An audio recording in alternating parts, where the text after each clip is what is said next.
بسم اللہ الرحمن الرحیم وَاعْلَمُوا أَنَّ فِيكُمْ رَسُولَ اللَّهِ لَوْ يُطِيعُكُمْ فِي كَثِيرٍ مِّنَ الْأَمْرِ لَعَنِتُّمْ وَلَكِنَّ اللَّهَ حَبَّبَ إِلَيْكُمُ الْإِيمَانَ وَزَيَّنَهُ فِي قُلُوبِكُمْ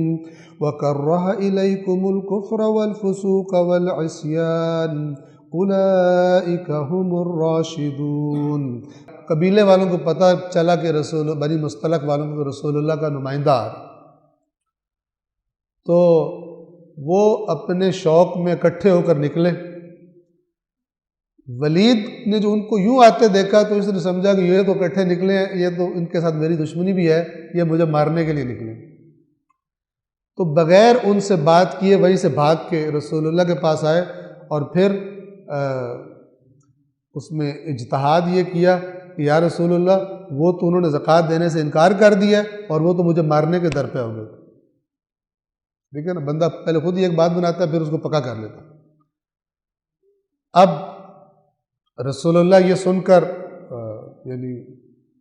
ناراض ہوئے بنی مصطلق والوں پر، اور یہ خبر سن کر جو باقی مسلمان تھے انہوں نے بھی رسول اللہ کو کہنا شروع کیا کہ جی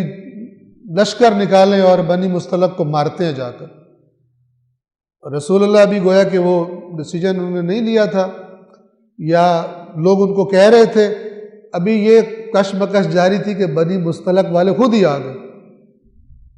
اور ساری بات کھل گئی کہ انہوں نے کہا ہمارے پاس تو آپ کا بندہ ہی کوئی نہیں آیا۔ اب جب بندے کا پتہ چلا کہ اس نے کیا بیچ میں گیم کھیل دیے، ٹھیک ہے، تو یہ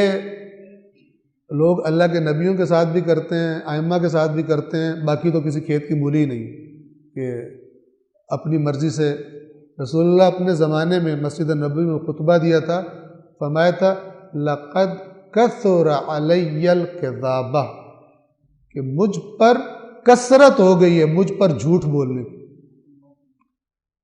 آج کل تو مسئلہ ہی کوئی نہیں، اس زمانے میں جب رسول اللہ خود موجود تھے۔ اسی طرح ائمہ نے نام لے لے کے لعنتیں کی، جنہوں نے جھوٹی روایات، ائمہ نے فرمایا کہ خدا فلان پہ لعنت کرے، اس نے اور اس کے ساتھیوں نے جو غلو والی روایات ہیں وہ ہمارے شیعوں کی کتابوں میں شامل کر دی ہیں، اور جب ہمارے شیعہ ان باتوں کے قائل ہو جاتے ہیں تو پھر دشمن ان کو کافر قرار دیتے، مخالف، اور یہ کیا گیا تاکہ شیعوں کے ساتھ مثلا یہ حرکت کی جائے، اور یہ روایات موجود ہیں۔ تو اس واقعے کے پس منظر میں یہ آیت اتری، اے ایمان والو اگر کوئی فاسق، اور یہ بڑا بحث ہے کیونکہ ایک طرف سے ایک تعریف کے مطابق جو ہے وہ اس کو ولید ابن عقبہ کو صحابی قرار دیتے ہیں، ادھر سے کہتے ہیں صحابی ہے، تو صحابہ تو سارے عادل ہوتے ہیں، اور اگر صحابہ سارے عادل ہوتے ہیں تو پھر یہ فاسق کیسے ہو گیا؟ یا اللہ تو کوئی تکلف تھوڑی کرتا ہے، اللہ تو جو کام ہوتا ہے کہتا ہے سیدھا سیدھا یوں۔ اے ایمان والو تمہیں کیا ہو گیا کہ جب کہا جاتا ہے اللہ کے راستے میں نکلو تو تم زمین سے لگ جاتے ہو بھارے ہو کے؟ دنیا کی زندگی پہ راضی ہو گئے آخرت کے بدلے میں؟ اللہ تو تکلف نہیں کرتا۔ اور بلکہ جہاں پہ وہ آیت ہے نا، ہم پڑھ چکے، اس کو گزر چکے، یا ایھا الذین آمنوا لا تدخلوا بیوت النبی الا ان یؤذن لکم الی طعام غیر ناظرین اناہ، کہ اے ایمان والو نبی کے گھروں میں جب تک اذن نہ دیا جائے داخل نہ ہوا کرو کھانے وغیرہ کے لیے، اور برتنوں کی طرف نظریں مت رکھا کرو، اور جب بلایا جائے تو آ جاؤ، جب کھانا کھا چکو تو اٹھ کے چلے جاؤ، وہاں باتیں سننے کے لیے بیٹھے نہیں رہو۔ وہاں پہ فرمایا ان ذالکم کان یؤذی النبی، غور سے سنیے گا، اللہ بعض وہ باتیں کر سکتا ہے جو رسول اللہ نہیں کرتے، اور کرنی بھی نہیں چاہیے۔ فرمایا یہ حرکت رسول اللہ کو اذیت دیتی ہے، فیستحیی منکم، لیکن انہیں تم سے حیا آتی ہے کہ تمہیں کہیں کہ اٹھ کے چلے جاؤ، وہ تو یعنی بہت خیال رکھنے والے ہیں، تو وہ تم سے کہتے نہیں اٹھ کے جاؤ، تم وہیں بیٹھے رہتے ہو۔ فیستحیی، استحیاء حیا سے، وہ تم سے حیا کرتے، واللہ لا یستحیی من الحق، اللہ سیدھی بات کرنے سے کوئی حیا نہیں کرتا، اٹھ کے چلے جایا کرو۔ اب یہاں اس فرق کو سمجھو، بعض لوگوں نے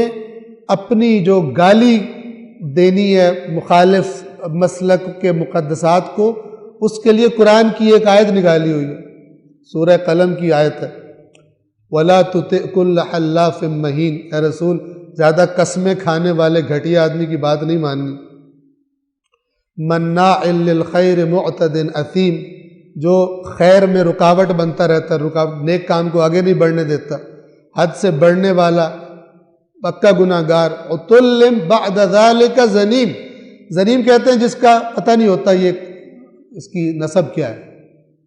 کہتے ہیں اللہ نے گالی نہیں دی، ہم کیوں نہ دیں، اللہ بن لے۔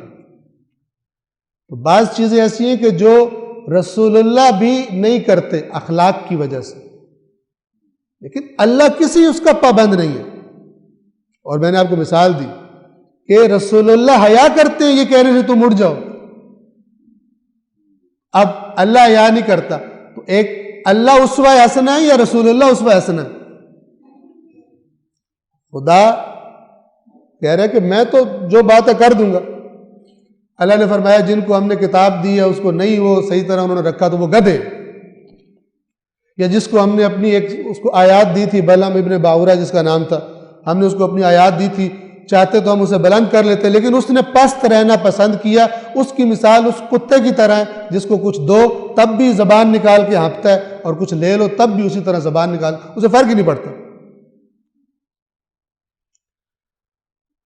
تو بعض چیزیں ایسی ہیں کہ جو خدا کر سکتا ہے رسول اللہ نہیں کرتا، رسول اللہ کو زیب ہی نہیں دیتا۔ اللہ تبارک و تعالیٰ ان تمام قوانین سے آزاد ہے، لہذا فرمایا ان ذالکم کان یؤذی النبی، یہ نبی کو اذیت کرتا ہے، فیستحیی منکم، نبی کو حیا آتی ہے، تمہیں کہتے ہو چلو نکلو میرے گھر سے، اٹھ جاؤ، ٹھیک ہے نا، وہ نہیں کہتے۔ واللہ لا یستحیی من الحق، اللہ حق سے حیا نہیں کرتا۔ اس کا مطلب یہ نہیں کہ رسول اللہ حق بات نہیں کرتے، یہ اسی جملے کے تناظر میں سمجھے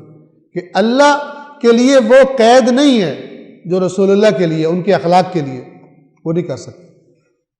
بعض لوگوں نے جب اور قرآن میں سے کچھ بھی نہیں لیں گے، اپنے مطلب کی بات پہ ٹھک جا کے نکال کے، چاہے اس کو نکال کے پورے قرآن سے کاٹ کے، باقی باتوں سے کاٹ کے، اور اپنی وہ خرابی کریں گے۔ اور کہا ہوا ہے ان لوگوں کو اللہ نے دھمکی دی ہے جنہوں نے قرآن کو ٹکڑے ٹکڑے کر لیے۔ صدق اللہ العلی العظیم۔